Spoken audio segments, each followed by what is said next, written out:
السلام عليكم ورحمة الله وبركاته. ازيكم يا حبايبي؟ عاملين ايه؟ اخباركم ايه؟ وحشتوني من الفيديو اللي فات. متشكرة جدا جدا جدا على المشاهدات الجميلة على اخر فيديو اللي نزل النهاردة الساعة 7 الصبح. كان المفروض ينزل من امبارح بس النت كان عندي سيء جدا جدا. جالي اسئلة كتير عن القنوات التعليمية، عن القنوات على اليوتيوب عامة بصورة عامة. اعمل قناة ازاي؟ القناة دي بتبقى مربحة ولا لأ؟ هتاخد مني مجهود كبير ولا لأ؟ الكلام ده تعليقات على كذا فيديو مش على فيديو واحد. لحد ما واحدة حبيبتي سألت قالت أنا مدرسة، أفتح قناة تعليمية وهتبقى متعبة ولا لأ، وهتجيب دخل ولا لأ. بقول لكم تجربتي بما إن أنا عندي قناة تعليمية. أنا اتخرجت سنة، الوقت هتعرفوا السن بس مش مشكلة، عادي عادي. أنا اتخرجت من كلية تربية قسم فرنساوي سنة 1999 من القرن الماضي. تمام؟ أنا أمنية حياتي طول عمري إن أنا واشتغل مدرسة فرنساوي من قبل ما ادخل الكلية اصلا. من اول ما دخلت اولى ثانوي وخدت فرنساوي وانا في بالي او في دماغي ان انا هبقى مدرسة فرنساوي، يعني هبقى مدرسة فرنساوي من كتر حبي للمادة. دخلت الكلية وكنت بحاول اجتهد على قد ما اقدر، مش في الدراسة لا، في الشرح. بحاول امرن نفسي ان انا اشرح، لان الشرح في المدارس حاجة واللي بتدرسيه في الكليات حاجة تانية خالص. بمرن نفسي ازاي اشرح كويس. قعدت اعمل ورق دروس بالهبل ان انا هدي دروس، لحد ما جيت لسنة تالتة كلية اتفاجئت أيام مبارك الله يرحمه وفتحي سرور، لو تفتكروا الفترة دي، لما طلع قرار إن ما عادش فيه تعيينات لكلية تربية. اتصدمت. كنت في تالتة كلية، كملت تالتة ورابعة وفضلت لسه على أمل إن أنا هدي دروس. كان ليا ناس زمايلي في إنجليزي أو فرنساوي أو عربي بيدوا دروس عادي من هما في الكلية. أنا ما حالفنيش الحظ إن أنا أدي وأنا في الكلية. المهم اتخرجت وقعدت 13 سنة في البيت، لا شغلة ولا مشغلة. عايزة أطلع من عنق الزجاجة وأشتغل أي شغل بدل قعدتي في البيت. مش عشان الفلوس، ما كانش غرضي ساعتها الفلوس، لأن زوجي كان مكفينا والحمد لله. كان غرضي إن يبقى لي كيان، يبقى لي قيمة، يبقى لي كلمة، أتبسط بحاجة أنا عملتها فعلا. طب ما انت طب ما انا زي اي اي بتجيب عيال وتربيهم وتعلمهم وتاكلهم وتشربهم وتشطفهم، بتعمل بيتها. اي بتعمل كده. عملت انا ايه جديد؟ انا كنت عايزه اعمل حاجه تحسسني انا بوجودي.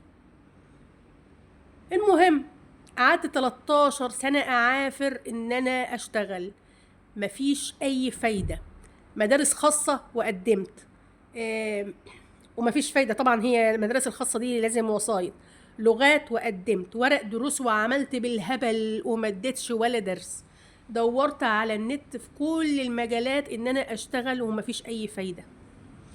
بس اشتغلت شغلانة معينة كده هتكلم عنها في فيديو تاني عشان ما اطولش عليكم او ما ادخلش الخيوط في بعضها. ومع ان انا اشتغلت شغلانة معينة كده بس برضو كان في دماغي انا لازم ادرس، مش معقولة انا هفضل قاعدة كده زي خيبتها. المهم كنت ما بديش دروس لاولادي. قلت لكم الكلام ده قبل كده، ان اول طفل عندي اخد دروس وهو في ثالثه اعدادي، وكنت انا اللي بذاكر لهم لان انا فاضيه قاعده بقى. فكنت بفتح ساعات على قنوات تعليميه عشان نتفرج على شرح المدرسين، انا افهم من المدرسين وهو يفهم، واعيد له انا كمان باسلوبي. كان ايامها، لان انا ما عدتش متابعه طبعا قنوات تعليميه اصلا، كان ايامها مشهور قوي قناه السكولا، لو تسمعوا عنها، او هي لسه مشهوره ما اعرفش عنها حاجه دلوقتي لاني بدات ادي دروس فما عدتش بتفرج عليها اصلا. كنت بفتح على الدراسات والعلوم غالبا والرياضه. الرياضه كنت بفهم شويه مش قوي يعني. الدراسات والعلوم ما كانش عاجبني الفيديوهات بتاعه السكولا بتاعه الدراسات والعلوم نهائي نهائي نهائي. ليه؟ بيقروا، هم كانهم فاتحين الكتاب وبيقروا. فين الشرح؟ العيال اللي هتسمعكم دي استفادت ايه؟ انا نفسي قاعده قدامكم يا كبيره يا متعلمه يا متخرجه من المدرسه من الكليه والمدارس، انا بسمعكم انتوا بتقروا، انا ما فهمتش حاجه، ما طلعتش بحاجه. طب ما انا امسك الكتاب واقرا. المهم، طب يعني هو ده شرح يا جماعه؟ القناه دي مطرقعه ومعروفه، واو، على ايه؟ هو فين الشرح؟ يعني مشاهداتها بالهبل، الوف الالوف، على ايه؟ المهم، طب ما انا افتح قناه واشرح فيها فرنساوي. الفكره دي فضلت في دماغي، بس كنت متخوفه منها في حاجه. انا بعمل ورق دروس، انا بحب الفرنساوي جدا، انا ملمه بالمنهج كله بتاع ثانوي عام، بس هل هقدر اشرح فرنساوي؟ لا، انا ما مارستش، ما جربتش، ما دخلتش فصل، ما اديتش درس، فمش هعرف انا هبقى فالحه ولا لا، او هنفع ولا لا. طيب، قعدت افكر في دماغي انا بحب ايه تاني غير الفرنساوي. انا عاشقه للعربي، بموت في حاجه اسمها عربي، وخصوصا النحو. والنحو ده بالذات الكل بيقلق منه وبيخاف منه وما بيحبوش، والنحو بيخسر درجات بالهبل. مامتي الله يرحمها كانت مدرسه عربي، فكانت محبباني في النحو جدا. طب انا افتح قناه اشرح فيها عربي، طيب هل هلاقي ناس تتابعني؟ معرفش، ده اللي كان موقفني. هلاقي ناس تتابعني؟ طب هيعرفوني منين عشان يشتركوا؟ طب هل شرحي هيلفت انتباههم؟ هل في ناس فعلا هتفهم مني مع ان انا واثقه من نفسي جدا؟ طب انا ما دخلتش فصول وما بشرحش عربي زي الفرنساوي، اشمعنى العربي اللي انا اخترته؟ عشان العربي انا واثقه ان انا هقدر اوصل المعلومه كويس جدا حتى لو كنتش اشتغلت في الفصول، لاني كنت بقعد مع اولادي في العرب وفي النحو وكانوا بيحبوه جدا. برضو اجلت مرحله القناه التعليميه شويه. بدات اعمل ايه؟ انا كالعاده او متعوده ان انا بعمل لاولادي ورق ملخصات في العربي وفي الانجليزي والدين قبل الامتحانات يتراجع عليهم، فكنت بعمل ورق نحو. الكلام ده كان في مرحله ابتدائي، لما كانوا ولادي في مرحله ابتدائي.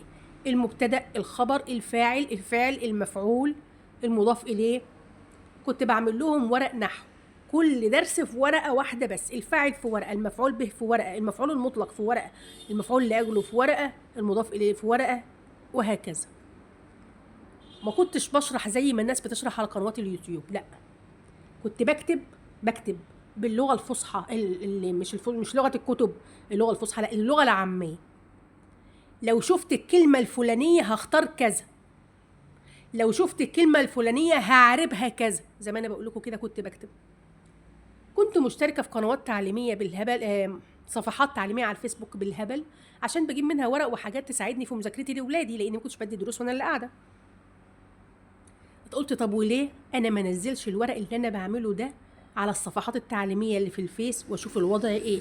ده اللي هيشجعني اعمل قناه او لا.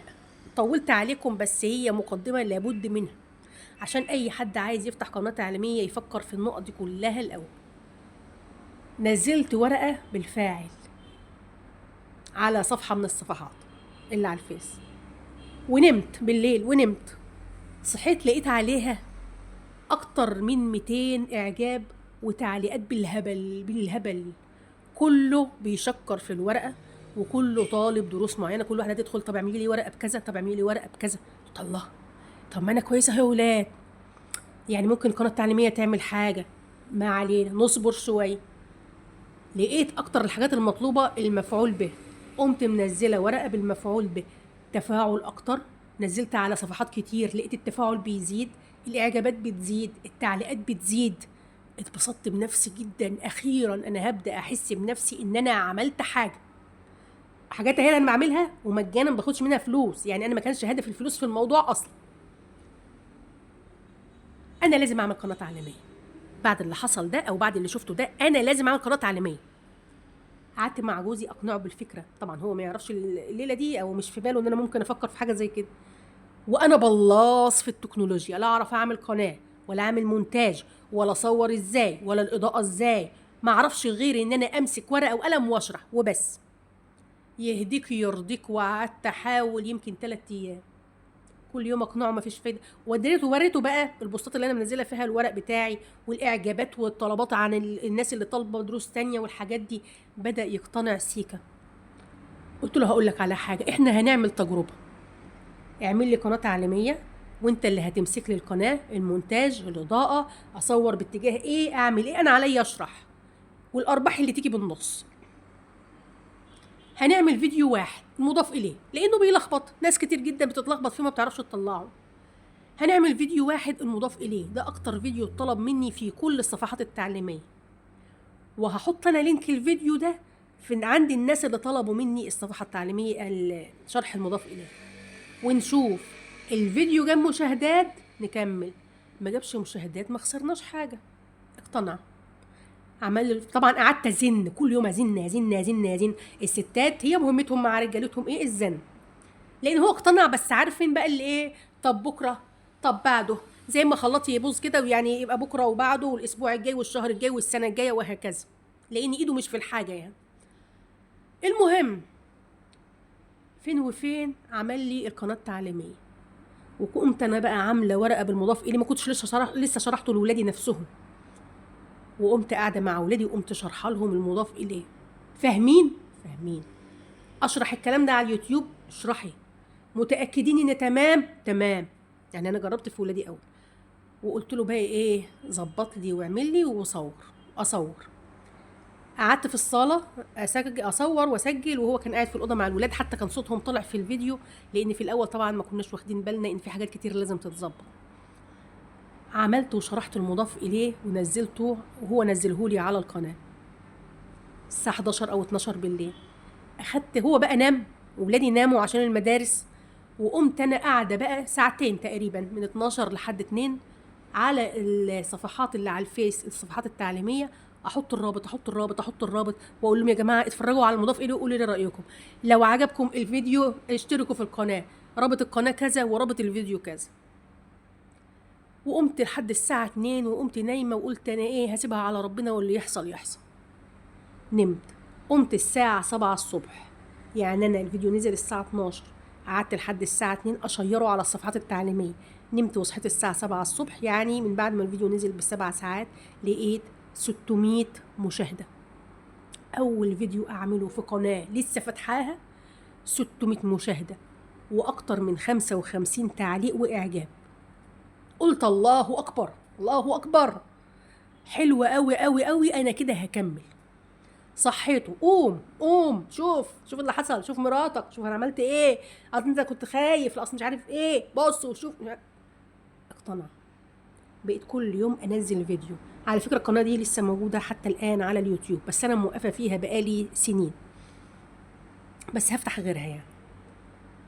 موقفه فيها ليه؟ اسباب شخصيه، المهم مش هقدر اتكلم فيها يعني، ما علينا. كان هو اللي بيعمل المونتاج في كل الفيديوهات، انا كان عليا ان انا اشرح واصور نفسي وبس، لحد بقى ما بدات اتعلم سنه بسنه، واخر فيديوهين 3 عملتهم لنفسي. المهم القناه اتفعلت، جالي فيها ربح، عدد مشتركينها دلوقتي حاليا 56,000 وكسور، داخل على 57,000 مشترك. يعني انا خسرت كتير بان انا سبتها، انا مش سبتها، هي لسه ملكي، لسه باسمي، بس خسرت كتير ان انا ما عادش بعمل فيها فيديوهات. بس ان شاء الله انا هعوض وهعمل فيديوهات في قناه تانية باذن الله. القناه دي اللي موجوده على النت دي اسمها قناه، عشان تدخلوا عليها وتشوفوا وتقولوا لي رايكم. يلا نذاكر سوا، قناه يلا نذاكر سوا، فيها فيديوهات روعه والله، ما علشان انا اللي بشرح فيها، عشان هي فعلا بتفهم. ممكن حضرتك تسيبي ابنك قدامها وهو يفهم لوحده من غير ما تقعدي معاه نهائي. قناة يلا نذاكر سوا، بشرح فيها نحو، ما قلتش حاجة تانية في العربي خالص، كنت بشرح نحو وبحل أسئلة من الكتاب المدرسي. بدأ بقى المنهج يتغير، يعني الكلام ده قبل تغيير المنهج بتاع سنة 4 ابتدائي على طول. بدأ المنهج يتغير، بدأت أنا أهمل، ما عدتش أعمل في القناة دي، ما عدتش بكمل فيها حاجة. اتشغلت بالشغل التاني اللي أنا كنت اشتغلته، جالي التعيين، بقيت مدرسة فرنساوي بالفعل، حاجات كتير قوي شغلتني. بدأ أولادي بقى اللي يدخل ثانوي عام ويخلصوا، وغيره يدخل ثانوي عام، وهكذا، فمشاغل الدنيا. المهم مع أسباب تانية شخصية يعني. اللي سقط على القناة التعليمية، عايزة تفتحي قناة تعليمية افتحي، هتكسبي منها، هتكسبي، بس هتاخدي وقت لحد ما القناة تتعرف وتتفعل. أنا قعدت بالظبط 11 شهر ونص لحد ما القناة اتفعلت، كان عندي صبر عجيب. كل اللي هاممني الإعجابات والردود، مش عدد المشتركين أو عدد الساعات، عدد المشتركين ال1000 مشترك جم بسرعه جدا جدا، لكن الساعات ما جتش بسرعه، لان كان عندي فيديوهات قصيره 4 دقائق و5 دقائق، والمفروض كل فيديوهاتي تبقى فوق ال8 دقائق عشان تجيب ساعات حلوه. المهم بعد 11:30 بدات القناه بتاعتي تتفعل، بعدها بشهرين بدات تجيب ربح، بدا ينزل لها فلوس. يعني انا قبضت بعد 13 شهر ونص، يعني بعد سنة وشهر ونص بدأت أقبض أول $100. يعني كانت أيامها الدولار أيامها كان ب4 جنيه وشوية من زمان. يعني أنا قبضت تقريبا قولوا 475 أو 500 جنيه، غير دلوقتي خالص الدولار اختلف. اللي لاحظته حاجة بقى، قنوات الطبخ الروتين بتكسب أسرع من القنوات التعليمية. تمام؟ ده لو بتدوري على مكسب مالي مش على قيمة علمية ومكانة. قيمة علمية ومكانة قناة تعليمية وش بتدوري على مكسب مالي أسرع، يبقى طبخ وروتين. أنا دلوقتي فاتحة قناة مسميها مطبخ المدام اللي معاكوا دي، المشاهدات أسرع، الاشتراكات أسرع من القناة التعليمية. لسه ما اتفعلتش قناتي دي اللي انا بكلمكم منها دي، لسه ما اتفعلتش. انا كملت 6 شهور ولسه ما اتفعلتش، بس بامر الله تعالى بامر الله تتفعل قبل ال 11 شهر ونص بتوع القناه التعليميه. تمام؟ المهم عايزه تفتحي قناه تعليميه افتحي، بس لازم يبقى عندك صبر صبر صبر. تصوري حلو، الاضاءه جميله، تشرحي وتفهمي، ما تقريش، تشرحي وتفهمي، هتجيبي مشاهدات بالهبل، اعجابات بالهبل، اشتراكات بالهبل، وده كله يساعد في تحقيق الساعات. هتقري او هتشرحي اي كلام ما وعدكيش. انا عندي في قناتي التعليميه اللي بقولكوا عليها دي، قناه يلا نذاكر سوا، انا عندي فيديو عامل اكتر من 900,000 مشاهده، وممكن يكون وصل لل1,000,000 لاني ما بفتحهاش او ما بتفرجش عليها كتير بقالي فتره. عندي فيديو اسس تعليم القراءه والكتابه ممكن يكون وصل لل1,000,000 مشاهده لوحده. تمام؟ مع اني سايبه القناه بس الفيديو مطرقع ولحد دلوقتي بيتشاف بكثره. المهم فكرت بقى ان انا افتح قناه اليومين دول او الفتره اللي احنا فيها دي، كان في شهر يناير اللي فات. طب افتح قناه تعليميه ولا قناه طبخ؟ طب انا بقيت مدرسه وبقيت بحتك بالولاد وبقيت بدخل فصول واشرح، انا هفتح قناه طبخ. ما انا كل يوم بطبخ، كل يوم بعمل شغل البيت واصور وانا بعمل شغل البيت، اصور وانا بطبخ، لكن مش كل يوم هقعد اشرح. فانا هصور اللي بعمله كل يوم، وبعد كده تيجي القناه التعليميه بعدين. وفتحت قناه مطبخ المدام دي، اتواصلت مع اصحابي وحبايبي يشتركوا، والحمد لله بدات الامور تتظبط شويه، وكملت ال1000 مشترك. اول شرط انا خلصته، دلوقتي بقيت 2600 وحاجه مشترك. تاني شرط بتاع ال 4000 ساعه ربنا يكرم يا رب واخلصه باذن الله. المهم هفتح قناه تعليميه ولا لا؟ هفتح. انا حاليا فتحت قناه تعليميه بالفعل فرنساوي، بس مشتركينها مش كتير لان انا فتحتها ايام الامتحانات. عايزه ابدا اشتغل فيها اسس تعليم اللغه الفرنسيه وشرح الدروس كلها واحده واحده، بس هم يعني ربنا ينتقم منهم كده، خرجوا الفرنساوي بره المجموع، فبالتالي ممكن ما تجيبش مشاهدات كتير. هعمل قناه تانية تعليميه اشرح فيها النحو، لان دي لا زالت مشكله الناس كلها. هعمل الحاجات دي ليه؟ الفيديو اللي اتفرجتوا عليه ونزل النهارده الصبح بدري كنت بتكلم فيه وبقول لازم تراقبي الناس عايزه ايه، تبصي حواليكي كويس جدا تشوفي الناس محتاجه ايه وتعمليه. الناس ضعيفه في اللغه ادي كورس، ضعيفه في اللغه وانت تخصص لغه ادي درس، افتحي قناه تعليميه. الناس لا زالت ضعيفه في النحو، فانا هفتح قناه تعليميه وهكتب لكم ان شاء الله الرابط بتاعها باذن الله اول ما افتحها واعمل فيها اول فيديو. للي حابب يشترك اهلا وسهلا، ويا ريت الكل يدخل على قناه يلا نذاكر سوا وشوفوا فيديو اسس تعليم القراءه والكتابه، روعه، هيعجبكم فوق ما تتخيلوا. ده اللي ممكن يكون داخل على 1,000,000 او قفل 1,000,000. تشوفوش اي فيديو تاني مع ان كلهم احلى من بعض، بس هو ده يعني هينفع ناس كتير جدا. المهم بس ما تتفرجوش على بقيه الفيديوهات، لان انا ما عدتش شغاله في القناه دي وما عدتش عايزه يدخل لها ربح. القناه دي انا ما عدتش عايزه يدخل لها ربح اصلا. فانا ان شاء الله اعمل قناه جديده تعليميه اشرح فيها النحو زي ما كنت، مع ان انا مدرسه لغه فرنسيه، بس انا عاشقه للنحو واقدر اوصل المعلومه فيه كويس جدا جدا جدا. افتح قناه تعليميه باذن الله عربي نحو، هفتح قناه تعليميه فرنساوي، انا فتحتها بالفعل بس فيها فيديوهين او 3، هبدا انزل فيها فيديوهات اكتر وابعت لكم لينك دي ولينك دي وتشوفوهم وتقولوا لي رايكم. اللي عايز يفتح قناه تعليميه وواثق ان طريقته هتجيب مشاهدات حلوه يدوس ويدخل في صفحات الفيس وينزل الفيديوهات بتاعته، او يعمل ورق ملخص وينزله وبعدين يحط لينك الفيديو، يدوس. جميلة جميلة جميلة جميلة، وفي تخصصكم، مش هتقعدي بقى تدوري على حاجة تعمليها ولا هتظبطي ايه ولا هتعملي ايه. القناة التعليمية اسهل في كتير بكتير في التصوير عن الروتين او المطبخ. الروتين او المطبخ بتقعدي تظبطي الكاميرا وتظبطي الاضاءة وتقفي تعملي وتشتغلي وتتعبي تعب جامد جدا. قناة الروتين تعب جامد جدا، وفي الاخر ما بتتفرجوش على الروتين، ومش هنضحك على بعض. انا ياما عملت روتين في القناه دي محدش يتفرج عليه. بداتوا تتفرجوا امتى؟ لما بدات اشرح بايدي، او بدات اتكلم في التوفير واقول حاجات تتشرح. الشرح هو اللي جاب معاكم نتيجه او جاب لي مشاهدات اكتر، عشان كده انا استمريت في فيديوهات الشرح. يا ريت اكون فدت اللي سالتني او اللي سالوني، وافدت الناس اللي هم المدرسين. انا عارفه ان معايا ناس كتير مدرسين في القناه. اللي حابب يفتح قناه تعليميه يفتح، اهم حاجه اسلوبك او اسلوبك. هتكسب. المهم الصبر الصبر الصبر.